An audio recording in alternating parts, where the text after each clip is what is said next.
Bonjour, je suis Giovanni Frisoni, je suis neurologue et je travaille sur les soins des personnes avec troubles de la mémoire et maladie d'Alzheimer depuis 1991.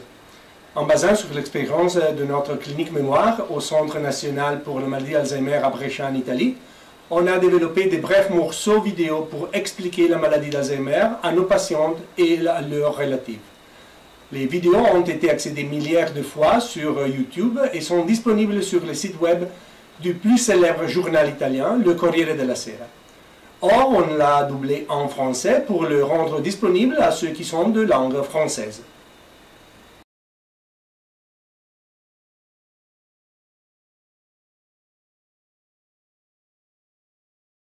Venons-en maintenant aux médicaments qui sont aujourd'hui disponibles en pharmacie. Ceux-ci agissent sur deux neurotransmetteurs, l'acétylcholine et le glutamate. Les neurotransmetteurs sont des substances chimiques que le cerveau utilise pour transmettre les informations d'une zone à l'autre.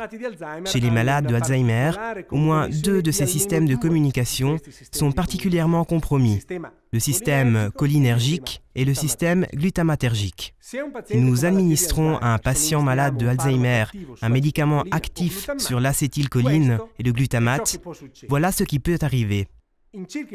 Il a été constaté que 20-30% des patients subissent une amélioration temporaire de la prestation cognitive, dont la durée oscille entre quelques mois et un an, maximum 1 an et demi, 2 ans dans la meilleure des hypothèses, après quoi la dégradation cognitive reprend et continue sans interruption.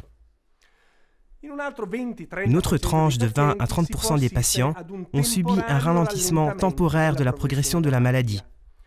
La prestation cognitive semble se stabiliser pour une période de temps qui peut varier de quelques mois à maximum 1-2 années, après quoi la maladie reprend son cours. Hélas, chez environ la moitié des patients, aucune amélioration n'est constatée. On n'assiste à aucune amélioration et malgré la thérapie, la maladie se poursuit de manière ininterrompue. Cependant, les médicaments anti-amyloïdes, qui sont aujourd'hui en cours de développement, ont pour but de prévenir l'accumulation de bêta-amyloïdes dans le cerveau, voire supprimer la bêta-amyloïde qui s'est déjà accumulée.